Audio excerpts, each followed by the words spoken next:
It is time to react. It is time to mobilize.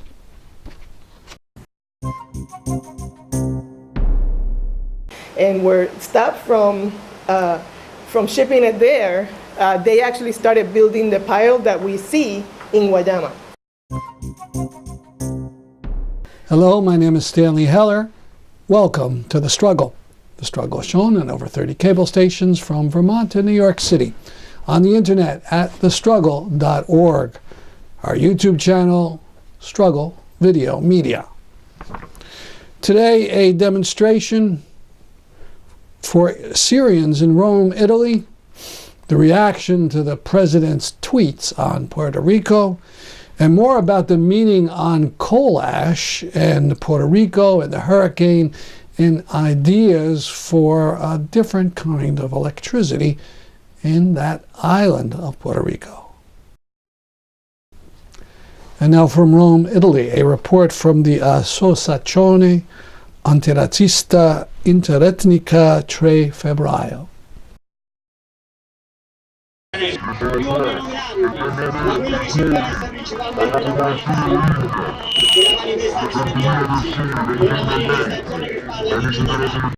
On Saturday, the 7th of October, an organizing committee for the Syrian Revolution held a national march with the demands for attention to be given to the Syrian people with the title Peace and Freedom for the Syrian People. Joining the call for the march were quite a few national organizations for immigrant rights, human rights, and justice. The call to the march was as follows: peace and freedom for the Syrian people. For more than 6 years, Syria has been the scene of violence and indescribable horrors. Peaceful, popular demonstrations for freedom and social justice have been repressed with unprecedented ferocity by Assad's clan regime, which has spared the Syrian people nothing in terms of cruelty, not hesitating even to use chemical weapons. To date, the deaths are hundreds of thousands, including very many children, thousands of internally displaced, and millions of refugees dispersed in third countries. The destruction the regime has caused is incalculable. Assad's regime, backed by Russia and Iran, is also chiefly responsible for the birth and development of Daesh terrorism and other criminal and reactionary gangs that contribute to the war and the suffering of the Syrians. In addition to this, there have been the interventions and bombings of the various powers aiming at the division of Syria without any interest in the suffering of the people that their actions cause. The spiral of war brings about unheard of suffering to the populations of the area and fuels violence and terrorism around the world with an infernal chain of attacks against innocent people of different backgrounds and beliefs. It is time to react. It is time to mobilize. Approximately 300 people attended the march with an opening rally hosting speakers not only from Italy but from the array of volunteer organizations and political associations that sponsored the march, but also from Syria, Bangladesh, Kashmir, Morocco, Tunisia, Egypt, and representatives from other sub-Saharan African nations and the Rom community in Italy. There were signs about the Rohingya and even a banner from the people of Bahrain. That's just a portion of the statement. We'll link to all of it in the comments section of our YouTube channel. Now to Puerto Rico. Democracy Now! Earlier this week discussed how miserly the Trump administration intends to be to the people of Puerto Rico. First, I wanted to ask Juan, though, about the latest on the Jones Act and President Trump's $4.9 billion loan request. Well, Amy, the $4.9 billion really doesn't even begin to scratch the surface, and it is a loan request. In other words, Puerto Rico has to pay it back. Because the thing is that the U.S. imposed control board which has a majority of Republican members, sent a letter to Congress last week and to President Trump on Friday, specifically saying, and I want to quote from this letter, because remember, this is now the U.S. Imposed Control Board, where in this letter it said Hurricane Maria and Irma have fundamentally changed Puerto Rico's reality. The Control Board goes on to say that that the island has not only a $74 billion debt and $53 billion of unfunded pension liabilities, that its economy has contracted by 15% in the last decade and the population has shrunk by 10%. But it says that it continues to have severe liquidity challenges and persistent budget deficits. So even before the hurricane hit, the government was bankrupt, had no money. And it goes on to say that on top of the damage that Puerto Rico has suffered, it's catastrophic and island-wide from this hurricane, and that Moody's has estimated that the hurricane did $95 billion in damages, 1.5 years of the total gross domestic product of the island. So this is a catastrophe on top of an existing total bankruptcy, and it says, and the board goes on to say this has never happened, and so it calls for all matching funds from the federal government for any kind of disaster relief to be waived, and it calls for massive help for the government. I want to put in context. After Hurricane Katrina, the federal government allocated $85 billion to the Gulf Coast for recovery. After Superstorm Sandy, the federal government allocated $50 billion to New York and New Jersey for recovery efforts. And we're now talking about a $4.9 billion loan to Puerto Rico. That's amazing. Then a few days later, this bombshell. President Trump has threatened to withdraw FEMA from Puerto Rico and abandon the federal recovery effort there, as half the island still has no drinking water and more than 80% lacks electricity 3 weeks after Hurricane Maria. FEMA officials have also acknowledged there's a massive shortage of food being provided on the island, while health officials have warned hospitals are in dire condition. On Thursday, Trump attempted to blame Puerto Rico for the humanitarian catastrophe, tweeting, quote, "All infrastructure was disaster before hurricanes." Trump then tweeted, "We cannot keep FEMA, the military, and the first responders who've been amazing under the most difficult circumstances in PR forever." Trump's tweet sparked immediate backlash, both across the continental United States and on Puerto Rico. San Juan's mayor, Carmen Yulín Cruz, said Trump is threatening to condemn us, quote, to a slow death of non-drinkable water, lack of food, lack of medicine. She also appealed to the United Nations, UNICEF, and the world to, quote, stand with the people of Puerto Rico and stop the genocide that will result from the lack of appropriate action of a president that just does not get it because he's been incapable of looking in our eyes and seeing the pride that burns fiercely in our hearts and souls, she said. Now, more of the meeting in Bridgeport, Connecticut, called by the Connecticut Puerto Rican Agenda.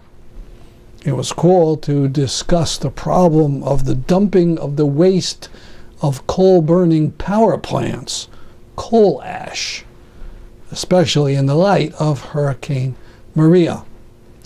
Last week, Alexis Rodriguez outlined the problem and the dangers. We continue now with a speaker from the environmental group 350connecticut.org. Again, my name's Mitch. I'm a member of 350CT, and we're a grassroots environmental movement that believes that mass mobilizations to hold our leaders accountable for justice and what scientists say we need to do. We live in a moment where environmental destruction is the most critical, monumental issue of our time. There's an emergency. I mean, you can see it from that video we just watched and everything Alexa said, and governments just aren't taking it seriously at all. 350CT believes in transitioning our economy to 100% renewable energy. We know we have the technology to do so, and we know it has to be done to avert the worst effects of climate change. There's a long legacy of environmental racism when it comes to the most polluting forms of energy. Here in Bridgeport, there's a coal-fed power plant. It spews its toxins into the community, and living in Bridgeport puts you at a higher risk of asthma. It puts you at a higher risk of having birth defects and pulmonary diseases. Those that live closer to the coal power plant have a lower life expectancy than other communities throughout Fairfield County. And it's no surprise that the coal plant is in Bridgeport and not in Greenwich. I mean, it's just very obvious that there's a racial component to where these things get put, and the communities that are more affluent benefit from, the infrastructure that's put around these, mostly communities of color and poorer communities. So it goes with coal ash in Puerto Rico. The coal plants across America affect the marginalized communities they're placed in, and then they take the worst pollution and they ship it to what's basically a colony of the United States. 350, we know that racism, that it is racism in Puerto Rico not being independent that make it possible to have these giant mountains of coal ash there. So what do? We believe that mass action is what puts pressure on governments to change its ways. We need millions of people around the world to stand up, march in the streets, and say this is no longer acceptable. And we know we need to stay in the streets until the solution is implemented 100%. Just like we saw in that video, they'll come out with a law, they'll pay a lot of lip service, and then they'll write things right into the law that completely undo everything. So it's not about one march, it's not about 10 marches, it's about staying out and staying active until the solution is 100% implemented. And we know what the solution is. I mean, we have all the technology to go 100% renewable. And especially with the destruction that Puerto Rico just had under Hurricane Maria and Irma, we should be retooling the energy industry there to be 100% renewable. There's no reason not to do it. We know we need to rebuild, and we can rebuild with green energy. There's no reason not to do it. Now, excerpts from the talk of Professor Hilda Lloréns about protests in Puerto Rico against the coal ash, some of which have extended for years, future dangers, and a possible way out.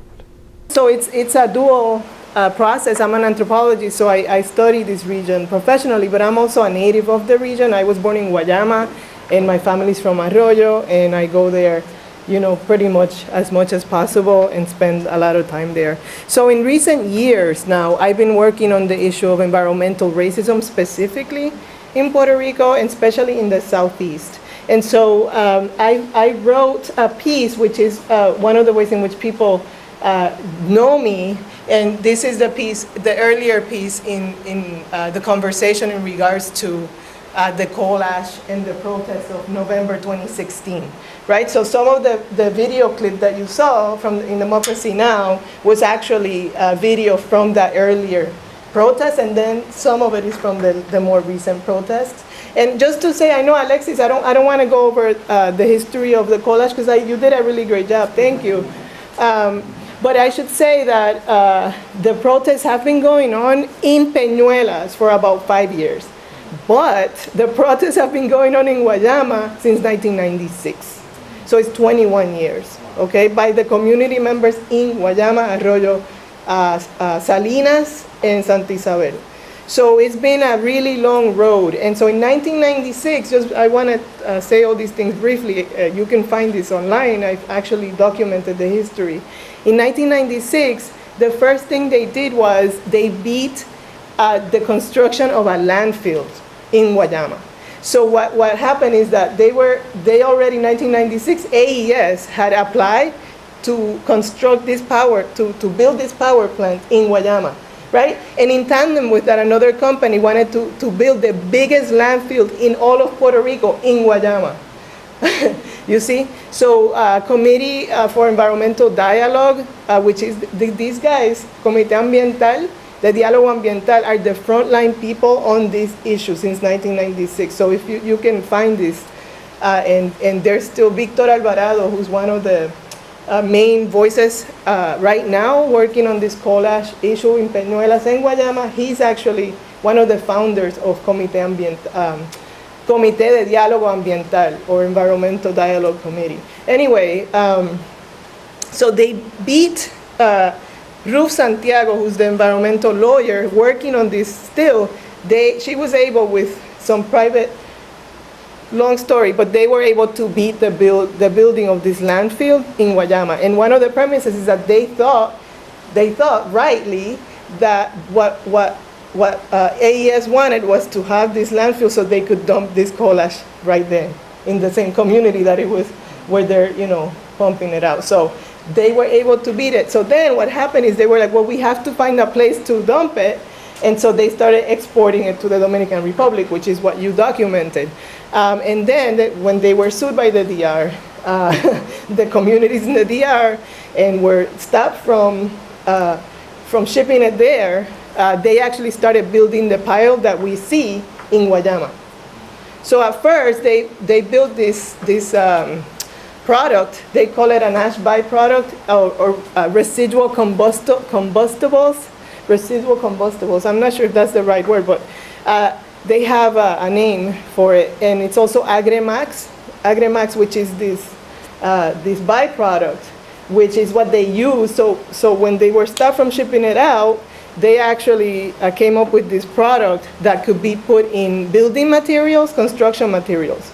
So right now, this product is spread all over the islands because it was used in cement, in drywall, so movie theaters, housing, urbanizaciones, housing developments, roads, parking lots, malls.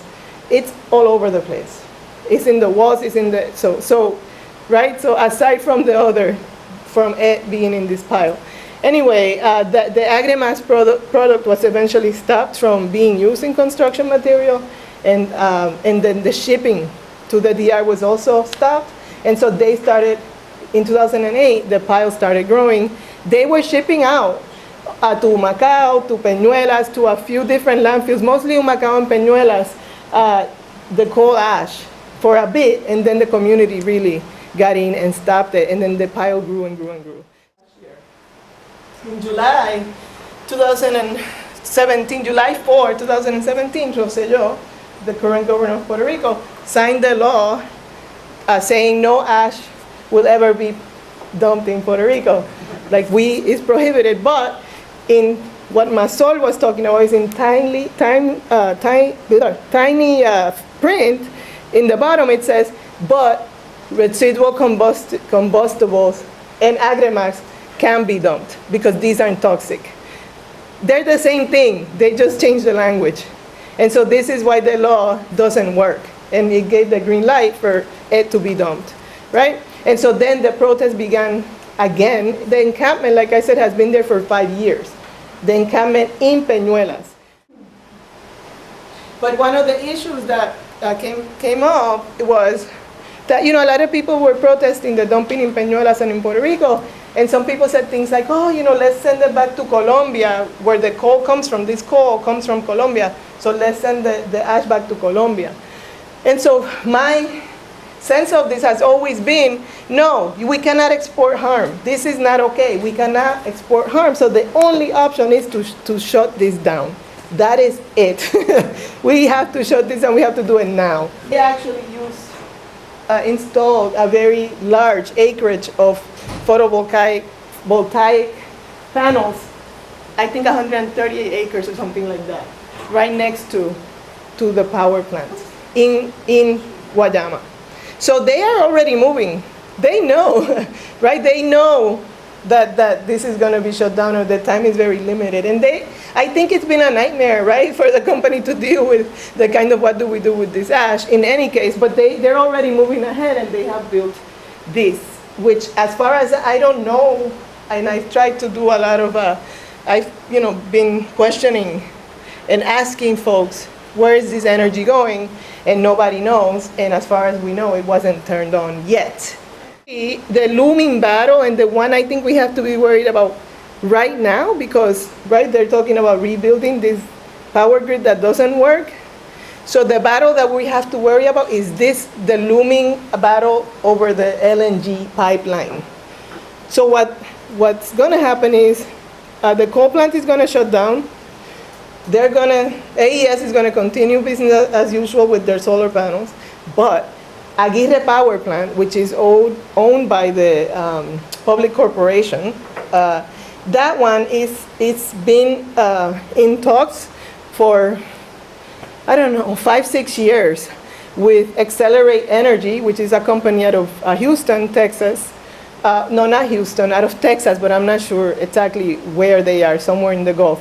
And they want to convert Aguirre Power Plant from a combined diesel to LNG, and which is exactly what's happening here, right? In Bridgeport, I was like, let me read about what's happening there. And I saw that that's exactly the plan, to convert this to LNG. And liquefied natural gas is very, very dangerous. AES executives, their reason for not covering or doing anything about this prior to both Irma and now Maria is that they say that when it rains, this material hardens and becomes like a rock. It compacts, it becomes a, when it's wet, it compact becomes a rock, and so therefore nothing flies away. This is why they wet it. They constantly wet this material to keep it from flying off. That's what they do. So he said, no, when it rains, it's going to compact, it will turn into a rock, and it's not going to fly away, so we don't have to worry about it. However, the person who took this photo said the same thing I feared, which is, no, it rained, it compacted, it drained through, and it leached into the ground and around. See, this is really what happened. And so now this is still everywhere, whether it flew, I'm certain it flew away, but I'm also certain it leached into the ground. This is the site for a group of us working on getting solar energy to Puerto Rico. This site, I should say, has been up for a while. We actually started a campaign, and we worked at that point with the Sierra Club, because we know that the Puerto Rico chapter contributes directly to communities, and so we raised, a certain amount of money. This was, the last couple of days, right? But now we're shifting our campaign to Puerto Rico needs solar power now, because this is a group of people in Puerto Rico and in the diaspora trying to get solar energy to Puerto Rico now. So lamps, small lamps, large lamps, chargers, a diversity of solar products to the communities, right? And the efforts of people in Guayama and Salinas are to move everything we can, all the resources, all the interest into solar, and into getting solar, all the money, everything, expertise, if people know. We're trying to decentralize, get away from this grid. We're trying to build microgrids. We're trying to, microgrids based on demand, because the thing is, the people of the Southeast, they don't consume this energy. All of this energy is going to the San Juan metropolitan region. In the Southeast, people can't consume energy. Do you know why? Guess why? Do you know, Khalil? Oh, because they can't pay the bill? Yes! See, he's been listening. This is a conversation at home. Because they can't pay the bills. TSVN has a suggestion, and the threats against North Korea, which can only end in the deaths of millions and international ruin, and spend time, energy, and money on an emergency program to rebuild Puerto Rico. The slogan? No war in Korea. Save Puerto Rico instead. If you're in the area of New Haven on Saturday, October 28th, come to the New Haven Library at 2 in the afternoon to hear Hala Jadala. She was in the West Bank of Palestine for a month this summer, during the time when Israel was defeated in its attempt to close up or constrict entrance to the Al-Aqsa Mosque. This week, The Atlantic magazine published a 7-minute video, a chilling 7-minute video, of a rally for Nazis shot in 1939. What makes it especially creepy is it did not take place in Berlin, Germany, but in New York City. Note that the giant figure in back of the podium is not Hitler, but George Washington. And the people are carrying American flags. This is a rally of the German-American Bund. To see the whole video, go to the website peace.org and click on the picture of the swastika being thrown into the wastebasket. Now, in a year when statues in honor of the Confederate traitors are being removed, and other statues to false heroes are being reconsidered, the town of Southington, Connecticut, unbelievably unveiled a new statue to Christopher Columbus. Columbus, whose thugs murdered the natives of the Bahamas and set the whole tone for the mass murder in the New World. A group of women had a silent protest of that unveiling, Deborah Cohen reports. An unexpectedly large crowd gathered a short distance away from where the ceremony was being held. Introductions were made, signs were shared, and everyone was asked to agree to keep the protest silent and respectful. It started to rain, and we learned that the ceremony was to take place inside, where there was already a standing room only crowd. But an officer said he'd help make space for approximately 15 of us, and we went in with signs. There were a number of speakers, all whom extolled the importance of Chris and his adventures. We remained quiet, holding our signs high and getting the attention of many people in the audience, although there was no interaction. One speaker, referring to Chris's less positive legacy, referred to him as a man of his time. Well, so was Hitler, just saying. They spoke, we held our signs, and then it was done. Now, some defend all this by saying the day is just a way of honoring Italians. Well, I'm all for that, but why not honor a hero instead of a killer? Why not dedicate October 12th of each year to Arturo Toscanini? Toscanini was one of the greatest conductors of the 20th century. He was Italian, but when Mussolini seized power, Toscanini refused to play the fascist anthem at concerts and was beaten for it. He left Italy in 1939, just before the war, moved into the U.S., lived in the Bronx, and continued his illustrious career. October 12th, Toscanini Day. That's our program for today. Thanks for watching The Struggle. I'm Stanley Heller. Until next week.